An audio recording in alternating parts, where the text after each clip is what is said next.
She was 19 years old when she decided to change the world. By 30, she was worth $9 billion. By 37, she was a convicted criminal facing 20 years in prison. And the most terrifying part of this entire story is not what she did. It is how many brilliant, powerful, experienced people looked her directly in the eyes and believed every single word she said. Her name was Elizabeth Holmes. And the company she built, Theranos, was supposed to revolutionize medicine forever. Instead, it became the greatest fraud in the history of Silicon Valley, and it put real patients in real danger of dying. This is not just a story about money. This is a story about what happens when ambition has no conscience. When the desire to be great becomes more important than the obligation to be honest. And when the entire system that is supposed to protect ordinary people completely and catastrophically fails them. Here's the first thing you need to understand. Theranos was not just a financial fraud. Real patients received real medical test results from Theranos machines. Results that were wrong. Results that told healthy people they might have cancer. Results that told sick people they were fine. Results that led to real medical decisions based on completely fabricated data. This was not just theft. This was a company playing games with human lives, and Elizabeth Holmes knew it. Elizabeth Ann Holmes was born on February 3, 1984 in Washington, D.C. Her family was comfortable, educated, connected. Her great-great-grandfather had founded a successful business. Her father worked in government and later in corporate America. From the very beginning, Elizabeth Holmes grew up understanding one thing above all others: that success was not just desirable, it was expected. She was told she was exceptional. She believed it completely. And she spent her entire life trying to prove it. First to her family, then to her investors, then to the entire world, and finally to a jury of 12 ordinary Americans who did not believe her at all. Holmes was obsessed from childhood with being great. Not good, not successful, great, historically great. She told family members as a young child that she wanted to be a billionaire. She wanted to be like the technology titans she read about: Steve Jobs, Bill Gates, the founders of companies that changed everything. She studied Mandarin in high school. She enrolled at Stanford University to study chemical engineering. And in her sophomore year, at just 19 years old, she walked away from one of the most prestigious universities in the world because she believed she had an idea worth more than any degree. The idea was this: what if you could run hundreds of medical tests from just a single drop of blood taken from a finger prick instead of a traditional needle draw? What if that testing could be done faster, cheaper, and more accurately than any existing laboratory? What if this technology could be placed in every pharmacy, every doctor's office, every remote village in the developing world, putting advanced medical diagnostics within reach of every human being on Earth, regardless of their wealth or location? It was a genuinely beautiful vision, the kind of vision that makes people want to believe, the kind of vision that makes billionaires write checks without asking enough questions, and the kind of vision that Elizabeth Holmes used as a shield for nearly 15 years to deflect every single person who tried to find out whether it was actually real. It was not real. It was never real. The technology that Theranos claimed to have developed, a small proprietary device called the Edison that could run over 200 tests from a single finger prick drop of blood, did not work. Could not do what Holmes said it could do. The physics and chemistry of blood testing imposed genuine constraints that could not simply be wished away by ambition or disrupted by Silicon Valley thinking. You need a certain volume of blood to run certain tests accurately. Finger prick provides a fraction of what a traditional draw provides. Theranos could run a handful of tests on finger prick samples with marginal accuracy. For the vast majority of the tests they claimed to offer, they were either using traditional venous blood draws, which completely undermined their entire value proposition, or they were running the small finger prick samples on commercially available machines, made by other companies, and then reporting the results as if they came from their own proprietary technology. And for a period of time, they were simply reporting results that had not been properly validated at all. But in 2004, when 19-year-old Elizabeth Holmes sat across from her first serious investor with nothing but a vision, a dropout's confidence, and a black turtleneck that she had deliberately chosen because Steve Jobs wore black turtlenecks, nobody knew any of this yet.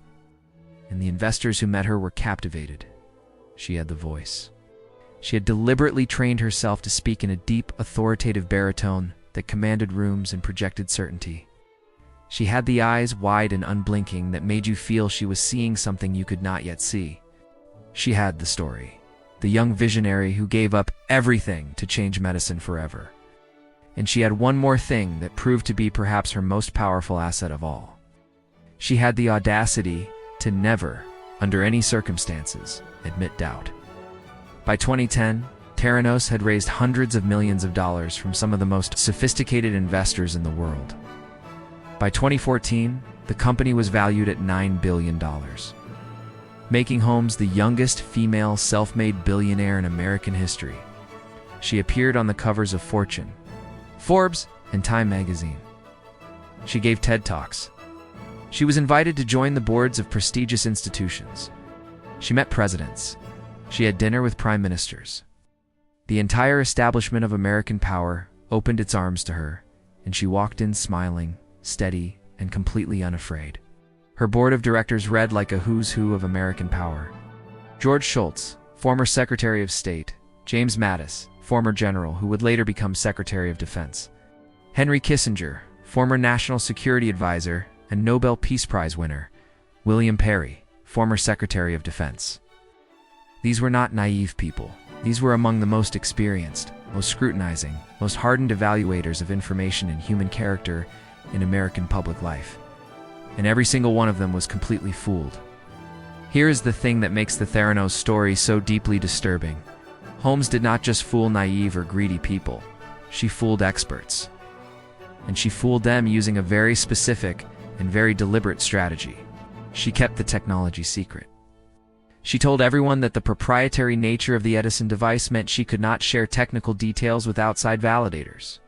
She invoked trade secrets constantly. She used non-disclosure agreements aggressively.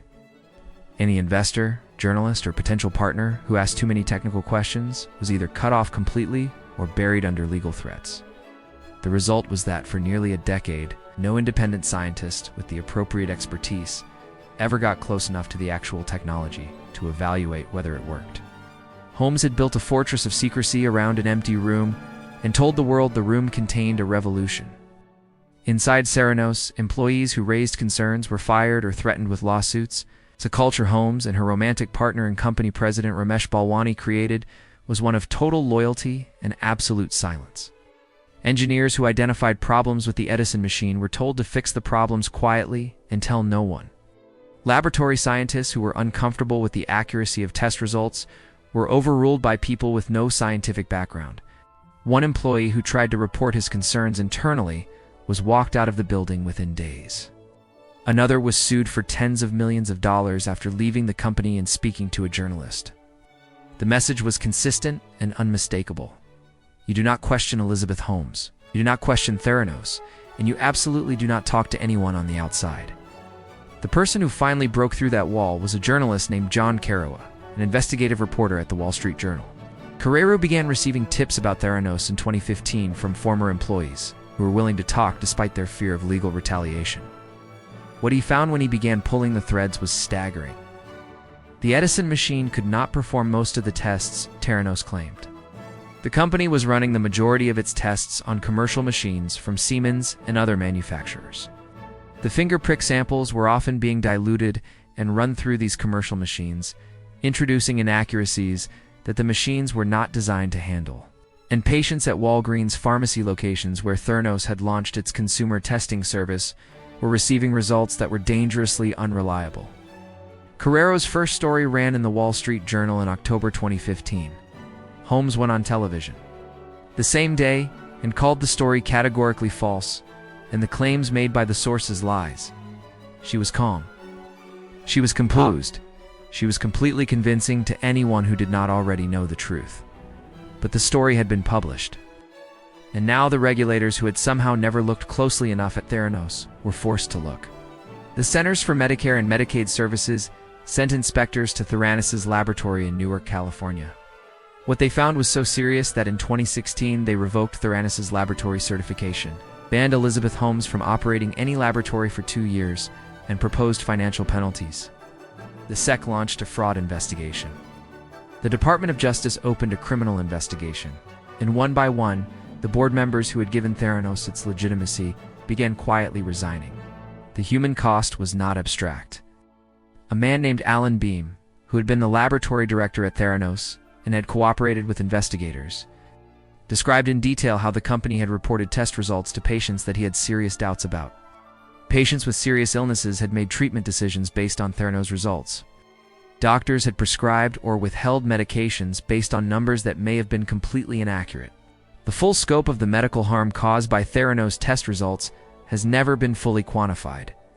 Partly because patients do not always know which laboratory generated the results their doctor used. But the potential for serious harm was real, documented, and known inside the company for years before any patient or doctor knew anything was wrong.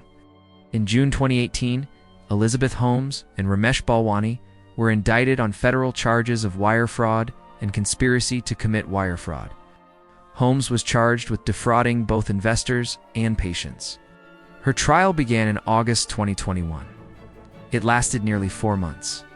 The prosecution presented evidence that Holmes had knowingly misrepresented the capabilities of the Edison device to investors, that she had known the technology did not work, that she had actively suppressed internal concerns, and that she had used the reputations of major pharmaceutical companies by creating fake validation documents to attract investors. Holmes took the stand in her own defense and offered something that shocked many observers. She claimed that she herself had been a victim of Ramesh Balwani, who she said had psychologically and emotionally abused her throughout their relationship and their time running the company together, and whose influence, she said, had affected her judgment and her decisions. The jury deliberated for 7 days. On January 3, 2022, they returned their verdict. Elizabeth Holmes was found guilty on 4 counts of fraud and conspiracy. She was acquitted on the charges related to defrauding patients, a distinction that outraged many of the patients and doctors who had been affected by Theranos' inaccurate testing. On November 18, 2022, Holmes was sentenced to 11 years and 3 months in federal prison. She appealed the verdict and the sentence repeatedly. In May 2023, she reported to a minimum security federal prison in Bryan, Texas, to begin serving her sentence. Ramesh Balwani was tried separately. He was convicted on all 12 counts against him and sentenced to nearly 13 years in federal prison. The investors who had poured hundreds of millions of dollars into Theranos recovered almost nothing. The company was dissolved. Its assets were auctioned. The Edison machines that had been the centerpiece of a $9 billion valuation were sold for parts. Walgreens, which had partnered with Theranos to offer blood testing at its pharmacy locations, settled a lawsuit against the company. Other partners and investors pursued their own legal remedies with limited success. The money, like the technology, simply did not exist in the form anyone had been told it did. The story of Theranos raises questions that go far beyond one woman and one company. How did this happen? How did a technology that did not work attract $9 billion in investment and the endorsement of some of the most powerful people in America? The answer is uncomfortable, but important. Silicon Valley had developed a culture that celebrated disruption so completely. It rewarded the performance of confidence so enthusiastically. And that treated the questioning of a compelling founder narrative as a kind of small-mindedness, that the basic due diligence that should accompany any investment, particularly any investment in a medical technology company, was simply not performed. The normal rules were suspended because Elizabeth Holmes seemed like someone for whom normal rules should not apply. And in that suspension of normal rules, in that collective decision to believe rather than verify, real patients were harmed and real money was stolen.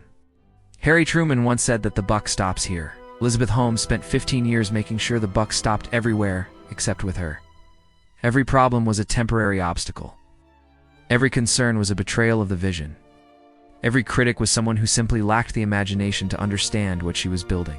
Till the day the jury came back and said in the clearest possible language that imagination is not a defense. That vision is not a substitute for honesty, and that no amount of charisma, no black turtleneck, no unblinking stare, and no carefully cultivated reputation can permanently substitute for a technology that actually works. This has been American Empires. If this story unsettled you the way it unsettled me, you already know what to do. Subscribe, because the next empire we are going inside is one that will genuinely change how you see the entire American financial system. We are going inside Lehman Brothers. the bank that was too big to fail, until the morning it failed completely and took the savings, the homes, and the futures of millions of ordinary Americans down with it. That episode is coming very soon. Till then, remember, empires rise, empires fall. And the truth, no matter how long it takes, always survives.